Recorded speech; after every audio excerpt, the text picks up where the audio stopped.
ಭ್ರಷ್ಟಾಚಾರ ಬರೇ ಅವರೇ ಮಾಡ್ಯಾರ್ತದ ಹೇಳ್ಬೋಲ್ಲ. ವಿಜೇಂದ್ರ ಏನೇನೋ ಕರೋನಾದಾಗ ಎಟ್ಟು ಮಾಡ್ಯಾರ ಅದನ್ನು ತೆಗಿಲಿ ಹೊರಗೆ. ಭ್ರಷ್ಟಾಚಾರ ಮಾಡಿದವರೇ ಭ್ರಷ್ಟಾಚಾರ ವಿರುದ್ಧ ಹೋರಾಟ ಮಾಡಿದ್ರೆ ಅದಕ್ಕೇನೂ ಮಹತ್ವ ಇಲ್ಲ. ಮತ್ತು ಯಡಿಯೂರಪ್ಪನವ್ರಿಗೆ ಇಳಿಸ್ಲಕ್ಕೆ ಕಾರಣ ಯಾರು? ವಿಜೇಂದ್ರ. ಯಾವುದಕ್ಕೆ ಬಂದರೆ ಭ್ರಷ್ಟಾಚಾರ ಮಾಡಿದರು. ವಿಜೇಂದ್ರ ಎಲ್ಲ ಹಸ್ತಕ್ಷೇಪ ಮಾಡ್ಯಾನ. ನಿನ್ನೆ ಡಿ ಕೆ ಶಿವಕುಮಾರ್ ಸ್ವಾಮಿ ಏನು ಡಿ ಕೆ ಶಿವಕುಮಾರ್ ಏಕವಚನದಾಗ ಗಂಡಸ್ಥಾನ ಪಂಡಸ್ಥಾನ ಮಾತಾಡೋಣ. ಇವೆಲ್ಲ ಸುಮ್ಮನೆ ನಾಟಕೀಯ. ನೀವು ನನಗೆ ಬೈರಿ ಸರ, ನೀವು ಬೈಲಾರ್ದನ್ನು ನಾವು ಅಡ್ಜಸ್ಟ್ಮೆಂಟ್ ಅಂತೇಳಿ ಗೊತ್ತಾಗ್ಬಿಡ್ತದೆ. ಅದಕ್ಕೆ ಅವನು ಬಾಯಿಗೆ ಬಂದಂಗೆ ಬೈದಾರೆ. ಅವ್ರು ದೊಡ್ಡವರು ಹಿರಿಯರು, ನಾ ಏನೂ ಅವ್ರ ಬಗ್ಗೆ ಮಾತಾಡೋದಿಲ್ಲ ಇವ್ರು ಹೇಳೋದು. ಅಡ್ಜಸ್ಟ್ಮೆಂಟ್ ಡಿ ಕೆ ಶಿವಕುಮಾರ್ ವಿಜೇಂದ್ರ ಇದ್ದಿದ್ದು ಎಷ್ಟು ಸತ್ಯ ಅದ ಅಷ್ಟು ಸತ್ಯನೇ ಐತಿ, ಅದರಲ್ಲಿ ಏನೂ ವ್ಯತ್ಯಾಸ ಇಲ್ಲ. ಸುಮ್ಮನೆ ನಾಟಕೀಯ ಇದು ಐತಿ. ತನಿಖೆ ಎಲ್ಲ ಆಗಬೇಕು. ಸಿದ್ದರಾಮಯ್ಯನವ್ರಿಗೂ ತಾಕತ್ತು ದಮ್ಮಿದ್ರೆ ಕರೋನಾದಾಗ ಎಷ್ಟು ಅವ್ಯವಹಾರ ಆಗಿದೆ ವರದಿ ಇದೆ. ಎಚ್ ಕೆ ಪಾಟೀಲ್ರು, ರಾಮಲಿಂಗಾರೆಡ್ಡಿಯವರು ವರದಿ ಕೊಟ್ಟಾರೆ. ಎಷ್ಟು ಬಡವರ ರೊಕ್ಕ ತಿಂದಾರ, ಮಾಸ್ಕ್ದಾಗ ಎಷ್ಟು ತಿಂದಾರೆ ಎಲ್ಲನೂ ತನಿಖೆ ಹಾಕಿ.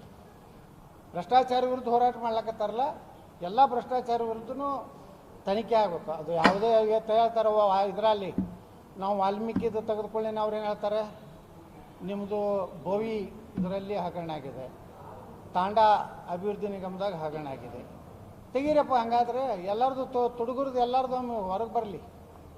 ಸುಮ್ಮನೆ ಏನಾಗ್ಬಿಟ್ಟದೆ ಅಂದರೆ ಇವರು ಭ್ರಷ್ಟರು ಅವರು ಭ್ರಷ್ಟರು ಇಬ್ಬರು ಕೂಡಿ ನಾಟಕ ಮಾಡ್ಕೊಟ್ಟು ಹೋಗೋದು ಬೇಡ. ನಾ ಹೈಕಮಾಂಡಕ್ಕೂ ಹೇಳ್ತೇನೆ, ಇಂಥ ಭ್ರಷ್ಟ ಕುಟುಂಬವನ್ನು ಬಿ ಜೆ ಪಿ ಅಧ್ಯಕ್ಷರಾಗಿ ಮುಂದುವರಿಸಬೇಕಾ? ಹಾಗಾದ್ರೆ ನರೇಂದ್ರ ಮೋದಿಯವರು ಇವತ್ತೇನು ದೇಶದ ಜನರಿಗೆ ಏನು ಹೇಳ್ತಾರೆ, ವಂಶವಾದ ಭ್ರಷ್ಟಾಚಾರ ನಾವು ಒಪ್ಪೋದಿಲ್ಲ ಅಂತ ಹೇಳ್ತಾರೆ. ಅದಕ್ಕೆ ಭ್ರಷ್ಟಾಚಾರನೇ ಯಾರು ವಿಜೇಂದ್ರ ಅದಾನೆ. ವಿಜೇಂದ್ರ ಭ್ರಷ್ಟಾಚಾರ ಹೊರಗೆ ಹಾಕಲಿ. ಸಿದ್ದರಾಮಯ್ಯಗೆ ದಮ್ಮು ತಾಕತ್ತು ಡಿ ಕೆ ಶಿವಕುಮಾರ್ಗಿದ್ರು. ಸುಮ್ಮನೆ ನನ್ನ ಮುಂದೆ ಡಿ ಕೆ ಶಿವಕುಮಾರ್ ಬಲ್ಲಿ ಇಟ್ಟು ಫೈಲನ್ನು ವಿಜೇಂದ್ರ ಸಹಿ ಮಾಡಿಸ್ಕೋತ ನಾವು ಧರಣಿ ಕೂತೀವಿ ಬಾಯಿ ಒಳಗೆ. ಒಬ್ಬ ರಾಜ್ಯಾಧ್ಯಕ್ಷ ಅದಾವ, ಧರಣಿ ಕೂತಾಗ ವಿರೋಧ ಪಕ್ಷದ ನಾವೇನಿದ್ದೀವಿ ಅದ್ರಾಗ ರಾಜ್ಯಾಧ್ಯಕ್ಷ ಪ್ರತಿಪಕ್ಷದ ನಾಯಕ ಎಂದೂ ಆಡಳಿತ ಇದ್ರ ಕಡೆ ಹೋಗಬಾರ್ದು. ಧರಣಿ ಇದ್ದಾಗ ಯಾರೇ ಶಾಸಕರು ಏನಿರ್ತಾರೆ ಪಾಪ ನಿಂತಿರ್ತಾರೆ, ಇವ್ರು ಹೋಗಿ ಅಲ್ಲಿ ಅರ್ಧ ತಾಸುಗಟ್ಟಲೆ ಡಿ ಕೆ ಶಿವಕುಮಾರ್ ಹಲ್ಟಿ ಹೊಡಿತಾರೆ. ಅವ್ನು ತಕ್ಷಣ ಮಂಜೂರಿಸಿದೆ ಅಂತ ಹೇಳಿ ಡಿ ಕೆ ಶಿವಕುಮಾರ್ ಸಹಿ ಮಾಡ್ತಾರೆ. ನಿನ್ನೆ ಇದ್ರೆ ಡಿ ಕೆ ಶಿವಕುಮಾರ್ ಹೇಳ್ತಾರೆ ಇವ್ರಪ್ಪನ ಇದು ಐತಿ, ಇವ್ರು ಅದನ್ನು ತೆಗಿತೀನಿ ನಿಂದು ಏನೈತಿ ಅವ್ರದ್ದೇನೈತಿ ಎಲ್ಲನೂ ತೆಗೀರಿ. ರಾಜ್ಯದ ಜನರು ಕೊಡ್ತಾರೆ. ನೀವಿಬ್ಬರು ಭ್ರಷ್ಟರಿದ್ದೀರಿ. ವಿಜೇಂದ್ರನು ಭ್ರಷ್ಟದಾನ, ಡಿ ಕೆ ಶಿವಕುಮಾರ್ ಭ್ರಷ್ಟದ. ನಿಮ್ಮೆಲ್ಲ ಉದ್ಯೋಗದ ಇಬ್ಬರು ಕೂಡಿ ನೀವು ಬಿಸ್ನೆಸ್ಸು ಮಾಡ್ತೀರಿ. ಇಲ್ಲಿ ಎರಡು ರಾಜಕೀಯ ಪಕ್ಷದ ನೇತೃತ್ವ ತಗೋತೀರಿ, ಅಧ್ಯಕ್ಷರಾಗಿರಿ. ನಿಮ್ಗೇನು ನೈತಿಕತೆ ಇದೆ? ಯಡಿಯೂರಪ್ಪ ಅಂತರೂ ಖರೆ ನಿಜವಾಗಿ ಯಡಿಯೂರಪ್ಪ ಯಾವುದೇ ಪಕ್ಷದ ವೇದಿಕೆಗೆ ಬರಬಾರ್ದು. ಅವ್ರ ಮೇಲೆ ಗಂಭೀರ ಆರೋಪ ಇದೆ. ಪ್ರಕರಣ ಇವತ್ತು ಕೋರ್ಟ್ ಬಂದಿದೆ. ಇವತ್ತು ಪಾರ್ಟಿ ಹೇಳಬೇಕು ಈಗ ಯಾವುದೇ ಪಕ್ಷದ ವೇದಿಕೆಗೆ ನೀವು ಬರಬಾರ್ದತ್ತ. ಯಡಿಯೂರಪ್ಪಗೆ ನೈತಿಕ ಹಕ್ಕೇ ಇಲ್ಲ ಬರಲಿಕ್ಕೆ. ಬಂದು ಅಲ್ಲಿ ಭಾಷಣ ಮಾಡ್ತಾರೆ. ತಕ್ಷಣ ಸಿದ್ದರಾಮಯ್ಯ ರಾಜೀನಾಮೆ ಕೊಡ್ಬೇಕಂತ, ಮೈಸೂರು ಮುಟ್ಟಿದ್ರಾಗ ರಾಜೀನಾಮೆ ಕೊಡ್ಬೇಕಂತ. ನಿಮ್ಮ ಹಗರಣಗಳು ಏಟದ ಮೊದಲು ನೋಡ್ಕೋರಿ. ನಾ ಹೈಕಮಾಂಡಿಗೆ ಕೇಳ್ತೀನಿ, ಭ್ರಷ್ಟಾಚಾರ ಮಾಡೋರನ್ನ ರಕ್ಷಣೆ ಮಾಡ್ತಿರೋ ಅಥವಾ ಅವ್ರ ಮ್ಯಾಗ ಕ್ರಮ ತಗೋತೀರೋ? ಇದು ಹೋರಾಟ ಏನಿದೆ, ವಾಲ್ಮೀಕಿ ಮುಖ್ಯಮಂತ್ರಿಗಳೇ ವಿಧಾನಸಭೆಯಲ್ಲಿ ಒಪ್ಕೊಂಡಾರೆ 85 ಕೋಟಿನೂ ಆಗಿದೆ. 187 ಕೋಟಿ ಒಳಗೆ 85 ಕೋಟಿ ಆಗಿದೆ. ಒಪ್ಪಿಕೊಂಡ ಮ್ಯಾಗ ಬಿ ಜೆ ಪಿಯವರು ವಾಲ್ಮೀಕಿ ಬಗ್ಗೆ ಯಾಕೆ ಮೌನದಾರ?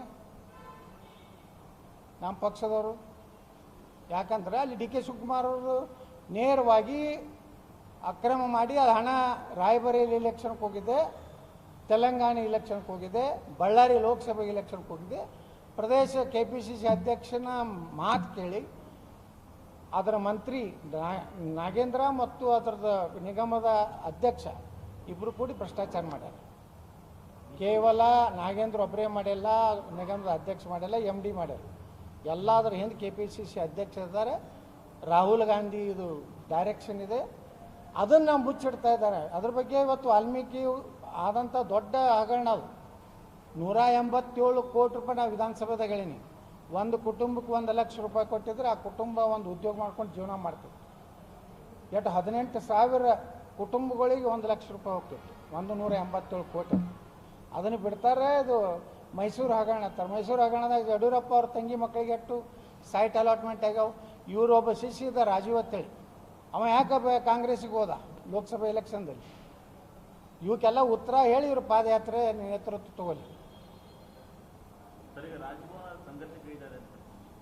ರಾಜಭವನ್ ಜೋಡ ಸಂಘರ್ಷಕ್ಕೆ ಕಾಂಗ್ರೆಸ್ನವರು ಉದ್ದೇಶಪೂರ್ವಕವಾಗಿ ಸಿದ್ದರಾಮಯ್ಯನವ್ರು ಮುಗಿಸ್ಬೇಕಂತೇಳಿ ಕಾಂಗ್ರೆಸ್ನವರು ಡಿ ಕೆ ಶಿವಕುಮಾರ್ ನೇತೃತ್ವದಲ್ಲಿ ಮಾನ್ಯ ಏನು ಕ್ಯಾಬಿನೆಟ್ ಮಾಡಿದ್ರು ಅದು ಅಸಂವಿಧಾನ. ಉಪಮುಖ್ಯಮಂತ್ರಿಗೆ ಸಂವಿಧಾನದಲ್ಲಿ ಎಲ್ಲೂ ಅದನ್ನ ಸಂವಿಧಾನಾತ್ಮಕವಾಗಿ ಹುದ್ದೆ ಅಲ್ಲ, ಕೇವಲ ಅವ್ರ ಕ್ಯಾಬಿನೆಟ್ ಮಿನಿಸ್ಟ್ರು. ಇದು ಭಾಳ ವಿಚಿತ್ರ. ಅಂದ್ರೆ ಮೊದಲ ಬಾರಿಗೆ ಕರ್ನಾಟಕದಲ್ಲಿ ಮುಖ್ಯಮಂತ್ರಿ ಇಲ್ಲಾರ್ದನೇ ಕ್ಯಾಬಿನೆಟ್ ಆಗ್ತದೆ. ಕ್ಯಾಬಿನೆಟ್ನಲ್ಲಿ ರಾಜ್ಯಪಾಲರಿಗಿರುವಂಥ ಅಧಿಕಾರವನ್ನು ಇವರು ಕ್ವಶನ್ ಮಾಡ್ತಾರೆ, ಪ್ರಶ್ನೆ ಮಾಡ್ತಾರೆ. ರಾಜ್ಯಪಾಲರಿಗೆ ಭಾಳಷ್ಟು ಕಾನೂನು ತಜ್ಞರು ಏನು ಹೇಳ್ತಾರೆ, ರಾಜ್ಯಪಾಲರು ಯಾವುದೇ ರೀತಿ ಗುರುತರವಾದಂಥ ಆರೋಪ ಬಂದಾಗ ಅದನ್ನು ಕಾರಣ ಕೇಳುವಂಥದ್ದು ಅವ್ರ ಅಧಿಕಾರ ಇದೆ ಮಾನ್ಯ ರಾಜ್ಯಪಾಲರಿಗೆ. ಅದನ್ನು ಕಾನೂನುಬದ್ಧವಾಗಿ ಮಾನ್ಯ ರಾಜ್ಯಪಾಲರು ಮುಖ್ಯಮಂತ್ರಿಗಳಿಗೆ ಕೇಳಿದ್ದಾರೆ. ಮುಖ್ಯಮಂತ್ರಿಗಳು ಅದಕ್ಕೆ ಏನೇನು ಹೇಳಬೇಕು, ಕಾರಣಗಳನ್ನು ಕೊಡಬೇಕು. ಇದರೊಳಗೆ ಹಿಂಗೆ ಹಗರಣ ಆಗಿದೆ, ಹಿಂಗಾಗಿದೆ, ಇದ್ರ ನನ್ನ ಸಂಬಂಧ ಇಲ್ಲ ಏನನ್ನುವಂಥದ್ದು ಅದಕ್ಕೆ ಕಾರಣ ಕೊಡಬೇಕು ವಿನಃ ರಾಜ್ಯಪಾಲರ ಮೇಲೆ ನೀವು ತನಿಖೆ ಮಾಡಬಾರ್ದು, ನೀವು ಅದನ್ನು ಯಾವುದೇ ರೀತಿ ಕ್ರಮ ತಗೋಬಾರ್ದು ಅನ್ನೋವಂಥದ್ದು ಏನು ನೀವು ಇವತ್ತು ಏನು ಹೇಳಕತ್ತಿರಲ್ಲ.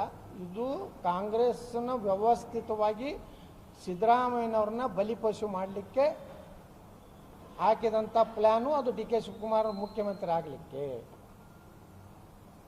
ಈ ಸಿದ್ದರಾಮಯ್ಯನವ್ರನ್ನೇ ಟಾರ್ಗೆಟ್ ಮಾಡಕತ್ತಾನಲ್ಲ ವಿಜೇಂದ್ರ.